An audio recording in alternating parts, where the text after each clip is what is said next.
Hello, hello, bienvenue sur l'Échiquier, le rendez-vous des entrepreneurs où l'on explore les secrets du succès entrepreneurial.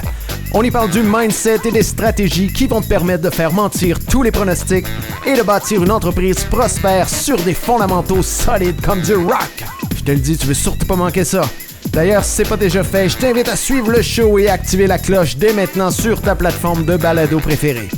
Je suis David Gaudreau et on commence le show drette là. Oh yeah! Bienvenue sur l'Échiquier entrepreneurial. Donc, le podcast est lancé officiellement. Je l'ai lancé la semaine passée. Donc, je l'ai lancé avec 7 épisodes. J'ai fait un post LinkedIn pour l'annoncer. J'ai envoyé un courriel à ma liste. Donc, c'est officiel, c'est lancé. Donc, ça a permis à ma communauté d'abord de découvrir le podcast, mais aussi de découvrir le nom de podcast que j'avais gardé secret jusqu'à présent. Donc, je suis vraiment très heureux de l'avoir lancé. Mais il faut dire que maintenant, le travail n'est pas terminé. Donc, j'ai fait un premier travail initial pour la production. Donc, pour produire 7 épisodes. Là, il me reste une partie importante qui est la partie promotion. OK? Donc, c'est vraiment important. On dit que pour un podcast, une part importante du travail est de s'investir dans la promotion du podcast. D'accord? Donc, l'investissement en promotion va généralement générer 80% des résultats. Alors qu'à l'inverse, la partie production, bien que très longue, va générer 20% des résultats. Donc, voilà. Donc, j'ai débuté déjà cette deuxième phase qui implique pour moi de sélectionner des séquences, donc d'écouter les épisodes, de sélectionner des séquences et de créer des clips que je vais diffuser sur les réseaux sociaux. Donc, ça demande un certain temps pour sélectionner les séquences, les habiller, faire un peu de montage parce que sur les réseaux sociaux, on veut du rythme. Donc, un peu de montage, puis ensuite de tout programmer en prévision de la diffusion. Donc, voilà ce qui m'apporte aujourd'hui à discuter d'un sujet important qui est l'importance de compléter ce qu'on entreprend. Okay? Ce qui va m'amener aussi à parler par la bande de la loi de Pareto, donc la loi 80-20. Donc, pourquoi je veux parler de ça aujourd'hui, de l'importance de compléter ce qu'on entreprend? C'est que trop souvent, comme entrepreneur, c'est très fréquent de commencer, de se lancer dans des projets et de ne jamais les compléter. Okay? Je vois ça régulièrement avec plusieurs de mes clients entrepreneurs. Donc, ils me disent, David, j'ai commencé un livre, une formation, une conférence, un atelier, une masterclass. Oui, d'accord, mais est-ce que tu vas le terminer? Ah non, finalement, je l'ai mis de côté. OK? Donc, pourquoi on fait ça? Pourquoi on se lance dans un projet puis finalement, on le met de côté? C'est que comme entrepreneur, on a continuellement beaucoup de choses à faire. On doit faire notre prospection, notre administration, développer nos offres, travailler sur notre entreprise, faire du réseautage. Donc, on a énormément de choses à faire. Et donc, lorsqu'on se lance dans un projet, au début, ça va bien, mais plus le temps avance, éventuellement, il y a une pression qui s'installe. OK? On ne s'en rend pas compte, mais cette pression-là est là. Et plus on avance dans le projet, lorsqu'on s'investit sur ce projet-là et qu'on ne fait pas les autres tâches connexes, mais cette pression-là augmente. Okay? Jusqu'à un point où, éventuellement, ça arrive souvent en fin de course, malheureusement. Donc, on a investi beaucoup de temps à travailler sur notre projet. Et là, on ressent une pression qui est trop grande et on succombe à cette pression-là pour aller faire nos tâches connexes. Donc, on met le projet de côté. Résultat, on n'y revient jamais. Ou souvent, ça va prendre des mois, voire des années avant d'y revenir.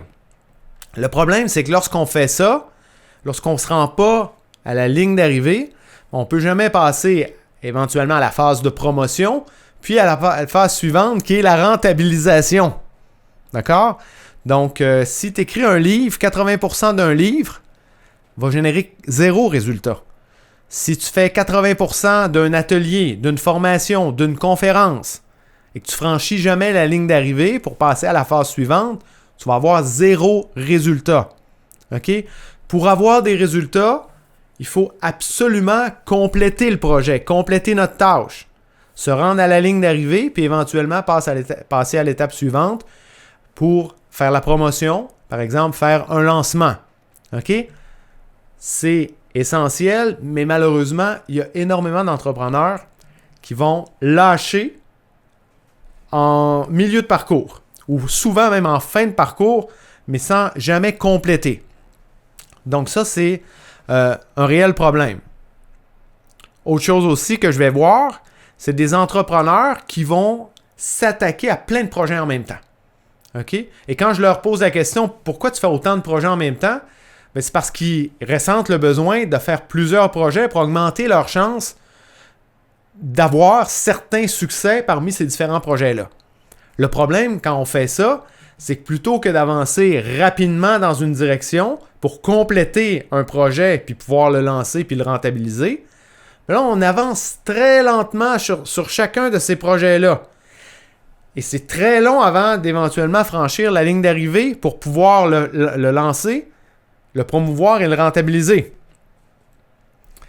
Et un autre problème, c'est que si on complète des projets tout en même temps, on ne peut pas tous les lancer en même temps. OK? On ne peut pas faire des lancements back-à-back tout en même temps auprès de notre communauté. La communauté va faire une overdose de lancement. OK? De toute façon, il faut y aller progressivement. Donc, la meilleure façon de procéder, c'est de s'investir sur un projet, focaliser sur un seul projet et prendre le temps qu'il faut pour le compléter. Et ne surtout pas lâcher, décrocher en fin de course. OK? Il faut se rendre à la ligne d'arrivée, puis ensuite faire les étapes suivantes.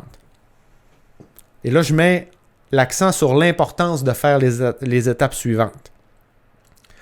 Une autre chose que je vois, et j'ai tombé dans le piège moi récemment aussi, il y a des entrepreneurs qui vont se rendre à la ligne d'arrivée. OK? Ils vont faire la phase de production. OK? Production de la formation, du podcast, d'une vidéo, d'une masterclass, d'un atelier, d'une conférence, l'écriture d'un livre. Puis, ils vont mettre toute leur énergie dans cette phase-là. Puis ensuite, ils mettent aucune énergie dans toute la phase de promotion. OK? Ça, c'est un problème. Pourquoi? Parce que la phase de promotion va demander grosso modo à peu près 20% des efforts du temps pour générer à peu près 80% des résultats. Alors que la phase de production, elle, va te demander environ 80% du temps pour générer 20% des résultats. Donc, si tu ne fais pas la deuxième phase de promotion, ben, tu te prives de 80% des résultats. Ça ne marche pas. Donc, quand tu fais une offre, par exemple, tu ne peux pas te permettre de ne pas faire le lancement. Parce que c'est le lancement qui va te générer 80% des résultats. Tu ne peux pas juste investir 80% de ton temps, puis éventuellement limiter ta promotion. Et là, je dis que j'ai tombé dans ce piège-là. En fait, je tombe trop souvent dans ce piège-là. Par exemple, avec le podcast. Et là, je suis conscient que je vais le rattraper. Là. Je vais le rattraper avec toute la promotion que je vais faire dans les prochains mois. Mais quand même, j'ai mis énormément de temps pour produire les 7 épisodes. Et mon lancement a été très timide. OK? J'ai fait un post LinkedIn, j'ai envoyé un courriel à ma liste. J'avais 7 épisodes. J'avais aucune raison de ne pas envoyer une séquence de 7 courriels pour couvrir les thématiques de chacun des épisodes. Pourquoi je ne l'ai pas fait? Maudite bonne question. Pourquoi je ne l'ai pas fait? Sincèrement, là, j'ai juste choqué. J'ai juste voulu passer trop rapidement à la production des clips. C'est souvent ça. Hein. On a des tâches connexes. Dans mon cas, je voulais passer à l'étape suivante. J'ai privilégié ça plutôt que de faire la séquence courriel comme j'aurais dû le faire. OK? C'est une erreur, définitivement, qui m'a sans doute coûté énormément d'écoute. Mais bon, j'ai confiance que je vais le rattraper, mais c'est ça. C'est facile de tomber dans le piège. Hein? Moi, j'en suis continuellement victime aussi. Je te donne un autre exemple. J'ai fait un challenge Food LinkedIn avant les fêtes, fin 2022. J'ai fait une formation sur 5 jours qui était suivie d'un challenge de création de contenu sur 4 semaines. Et donc, je me suis retrouvé ici avec une belle formation préenregistrée que j'ai décidé de repackager dans un produit. Donc, j'ai une formation que j'ai appelée la Créa. Donc, qui est une formation d'environ 5 heures de création de contenu. Et je l'ai accompagnée d'un challenge en autonome sur 10 jours. Donc, qui est accompagné d'une séquence courriel sur 10 jours. C'est vraiment un beau produit. Pour quelqu'un qui veut se lancer en création de contenu sur LinkedIn, c'est un super produit d'excellente qualité, très accessible à prix modique. J'ai pris le temps de tout repackager. D'héberger la formation sur ma plateforme. J'ai tout setupé au niveau de j'ai fait ma page de vente, au niveau du cart, du panier pour permettre les transactions en ligne. J'ai configuré tout le nécessaire au niveau de l'automatisation des courriels. Au niveau de Zapier aussi pour que tout se fasse automatiquement. J'ai tout fait, bref. Au niveau de la production, tout était fait. Quand j'ai arrivé pour en faire la promotion, je l'ai skippé. J'ai même pas envoyé un courriel à ma liste pour leur en aviser, alors que j'aurais dû faire un lancement. Je n'ai même pas écrit un post LinkedIn. Encore là, what the fuck? Pourquoi j'ai fait ça? Quand je le regarde avec du recul, je me dis, mais voyons donc, ça n'a pas de maudit bon sens d'avoir fait ça. Mais là, ça m'a pris plus de temps que je l'avais prévu, que de tout repackager, de tout packager. Je l'ai par contre introduit dans mon funnel de vente. Donc, lorsqu'on télécharge ma gratuité, maintenant, il y a un upsell avec cette formation-là. Donc, j'ai fait ça. Mais clairement, je n'ai pas fait une étape très importante parce que je voulais passer à l'étape suivante dans mon échéancier que je voulais faire. Je voulais lancer mon podcast et donc j'ai sauté une étape ultra importante qui m'aurait permis de cacher in sur cette formation puis de générer beaucoup plus de revenus que j'en ai généré jusqu'à présent. OK? Donc, c'est facile. Non seulement je le vois avec une tonne de mes clients, moi, je tombe dans le piège régulièrement. OK? Lorsqu'on fait un projet, on doit s'investir pour le compléter et ensuite, on doit faire la phase suivante. Promotion, j'allais dire lancement. Quand ça s'applique, on peut faire un lancement. Sinon, à tout le moins, en aviser nos clients pour éventuellement rentabiliser nos efforts. Voilà. Ce qui m'amène, je t'ai parlé souvent de 80-20, là. Tu me vois venir. Ce qui m'amène à te parler de la loi de Pareto, que tu as sûrement déjà entendu parler, là. Donc, la loi de Pareto, c'est quoi? En fait, ça s'applique un peu partout dans nos vies. C'est que souvent, on va voir que 20% des intrants, vont générer 80% des résultats. OK? Donc, 20% de tes efforts initiaux vont générer 80% de tes résultats. OK? On peut voir que, exemple, 20% de tes clients vont générer 80% de tes ventes. 20% de tes produits vont générer 80% de tes bénéfices. Le problème avec la loi de Pareto, c'est que souvent, trop souvent, il y a une certaine incompréhension par rapport au principe. OK? Souvent, par exemple, c'est présenté comme une façon de gagner en productivité.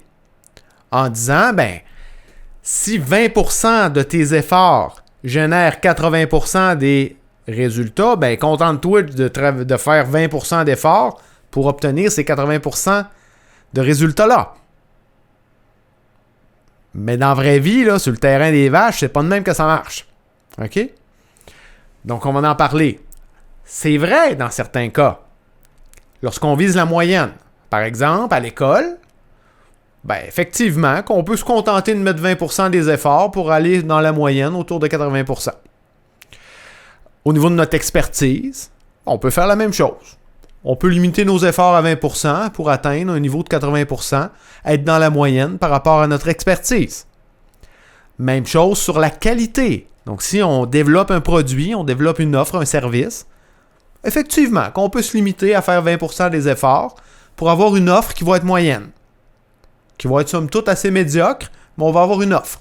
Mais il y a deux choses qui sont, à mon sens, mal comprises, qui sont incomprises. La première chose, c'est que la majorité des bénéfices réels du potentiel de succès se retrouve dans le 20% qui nécessite le 80% d'effort. À l'école, par exemple, investir le 80% d'effort pour obtenir le 20% additionnel, ça va te permettre quoi? Ça va te permettre d'accéder au programme contingenté, ça va te permettre d'accéder aux meilleurs stages, aux meilleurs emplois, aux reconnaissances, aux bourses, etc., etc. OK? Les réels bénéfices se retrouvent dans le 20% qui demande d'investir le 80% additionnel d'effort. Investir le 80% additionnel pour obtenir 20% additionnel d'expertise, ça va te permettre d'approfondir ton expertise, puis ultimement de t'élever au-dessus de la mêlée, de te différencier de toute ta concurrence. C'est pas rien. C'est un réel bénéfice. En affaires, même chose. Ça va te permettre d'avoir des offres qui ne seront pas dans la moyenne, qui ne seront pas médiocres, mais des offres qui vont être distinctives, qui vont être personnalisées, qui vont être différenciées. Ça va te permettre éventuellement d'avoir des clients satisfaits et de bénéficier du bouche à oreille. C'est pas rien.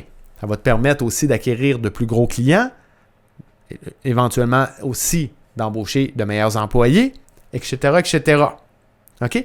Donc, ce qu'on peut voir, c'est que le gain en productivité, à mon sens, ne compense pas nécessairement pour les bénéfices qu'on perd, particulièrement en affaires. OK? Si on gagne en productivité, mais on n'est pas en mesure ultimement de se différencier, ben, on fonce directement dans un mur. Donc, super important de comprendre cette nuance-là. La deuxième nuance qui est très importante, c'est que très souvent, le 20% est indissociable du 80%. Par exemple, si on développe une offre, 80% du travail, on va devoir l'investir dans bâtir l'offre. OK? Et ce 80%-là va contribuer à générer environ 20% des résultats. Une fois que ça va être complété, et seulement une fois que ça va être complété, qu'on va avoir franchi la ligne d'arrivée, comme je disais tantôt, seulement là, on va pouvoir passer dans la phase suivante, la phase de promotion, qui va demander 20% d'effort et qui va donner 80% de résultats. Mais ce 20%-là est indissociable du 80% initial. Sinon, on ne peut pas promouvoir du vent, il faut la compléter, notre offre. OK? Donc, c'est impossible de dire « Ah, ben je vais me contenter du 20%. » Ben non, parce que le 20% est directement lié au fait de compléter ton offre. Et ton potentiel de succès avec ton offre, ben il implique généralement de t'investir à 110% pour bâtir la meilleure offre possible, qui va être personnalisée, qui va être distinctive et qui va te permettre de te différencier. OK? Un autre exemple. 20% de tes clients vont générer 80% des ventes. Oui, mais pour obtenir ce 20%-là, tu vas devoir investir énormément de temps, énormément d'efforts pour aller les chercher. Parce que dans ta liste de clients, les meilleurs clients, c'est généralement les gros clients. Les grandes entreprises, les grands comptes. OK? Pour les obtenir, c'est un processus de vente complexe. Tu ne vas pas faire 20% du travail pour les obtenir, ces clients-là. Tu vas peut-être travailler des mois, voire des années. Ça peut prendre 1 an, 2 ans, 3 ans pour réussir à les acquérir. Ça implique d'identifier l'hiérarchie, d'identifier les différentes personnes dans le processus décisionnel, de faire approuver tes produits, de rencontrer les exigences d'achat, d'accéder au processus d'appel d'offres. Tout ça prend du temps, des efforts, de l'énergie. OK? Et une dose de risque aussi, parce que tu ne sais pas si tu vas réussir à l'acquérir, le client. OK? Mais quand tu l'acquiers, là, c'est sûr qu'ils vont passer des grosses commandes et rapidement, il va représenter une grande proportion de tes ventes. Mais ce 20%-là est indissociable du 80%. Donc, tout le travail que tu as dû mettre pour aller acquérir le client. Un autre exemple. On dit que 20% des produits vont générer 80% des profits. Ouais, mais pour les développer, ces produits-là, tu as dû investir énormément de temps. Dans ton Customer Discovery, donc dans le temps, les efforts que tu as investis pour apprendre à connaître ton client, sa réalité, ses problèmes, identifier les problèmes qui sont prioritaires, qui sont urgents, qui sont douloureux, ceux qui sont coûteux aussi. De user de créativité pour développer une solution qui est personnalisé pour régler de manière parfaite son problème. C'est ça qui fait que tu vas avoir un produit qui va se différencier puis qui éventuellement va te permettre de te démarquer de la concurrence puis d'aller chercher énormément de ventes. Donc, ces produits-là n'ont pas apparu par magie là, dans ton portfolio. C'est les produits sur lesquels tu t'es le plus investi. Encore une fois, le 20% est indissociable du 80%. Donc, si je fais un petit wrap-up, première chose vraiment importante, c'est qu'on doit compléter ce qu'on entreprend. Quand on entreprend un projet, on est dans la phase de production, on doit compléter cette phase-là, on doit absolument franchir la ligne d'arrivée. OK? Ça représente 80% du travail. Une fois que c'est complété, ça nous donne l'accès à investir le 20% en promotion qui va générer 80% des résultats. On doit absolument le compléter, on doit absolument faire la phase de promotion si on veut pouvoir rentabiliser. C'est préférable aussi de focaliser sur un seul projet à la fois. Okay? Éviter de faire énormément de projets avec l'idée que ça va peut-être augmenter nos chances d'avoir des succès. Non, en réalité, ça a l'effet inverse. C'est préférable de focaliser, d'avancer rapidement, de franchir la ligne d'arrivée, de promouvoir, de rentabiliser. OK? Et aussi, ce qui est important de comprendre par rapport au principe du 80-20, c'est que d'une part, la majorité des bénéfices, particulièrement en affaires, où aujourd'hui il y a énormément de concurrence, où on doit se démarquer, la majorité des bénéfices se situe dans le 80% d'efforts. Okay? Le petit 20% additionnel qu'on doit aller chercher, là, ben c'est là qu'on va obtenir tous les bénéfices. C'est là que tout le potentiel de succès. Donc, si on le skip, on se retrouve avec une compagnie médiocre, une offre de service médiocre dans la moyenne, puis on ne sera jamais capable de se différencier. L'autre chose, c'est que, c'est ça très souvent, le 20% est indissociable du 80%. Donc, si on décide demain matin d'écrire un livre, ben, il faut le finir de l'écrire, le livre, pour en faire la promotion puis le rentabiliser. Si on décide de faire une formation, il faut la compléter, la formation. Parce que si on en fait la moitié ou qu'on en fait 95%, ça va être zéro résultat. Il faut la compléter pour être en mesure de la promouvoir. OK? C'est la même chose pour tous les types de projets. Développement de produits, masterclass, atelier. On commence, on doit le terminer. Ce qui implique de résister à la pression. La pression qu'on se met du fait que lorsqu'on travaille sur un projet, qu'on s'investit pleinement sur un projet, bien souvent, ça implique de repousser des tâches connexes qui sont somme toute importantes. Mais on ne doit pas succomber. Ou à tout le moins, on doit adopter une routine qui va nous permettre de compléter le projet tout en faisant une part des tâches connexes. OK? Donc voilà, j'espère que tu as apprécié le sujet d'aujourd'hui. J'espère que ça t'a permis de changer un peu tes perspectives par rapport à l'idée que tu te faisais de la loi de Pareto, du principe de 80-20. Que tu comprends que c'est pas tant un outil de productivité, ou en tout cas, si tu l'utilises comme un outil de productivité, il y a définitivement un coût à ne pas investir les 80% d'efforts nécessaires pour aller chercher le 20% qui va réellement te permettre de différencier. OK, donc si tu as aimé l'épisode, que tu veux soutenir le podcast, je t'invite à suivre le podcast et à me laisser un review de 5 étoiles. Ça fait toute la différence du monde. Éventuellement, l'algorithme sur les plateformes peut peut-être me recommander, faire découvrir le podcast. Donc, ça fait vraiment une réelle différence. Le bouche à oreille, bien entendu, si tu veux en parler autour de toi, si tu veux le partager dans ton Instagram ou sur tes autres plateformes, je t'encourage à le faire. Sur ce, ben, je te dis à tout de suite dans le prochain épisode. Ciao! Je suis David Gaudreau et je te remercie très sincèrement d'avoir choisi d'écouter le show aujourd'hui.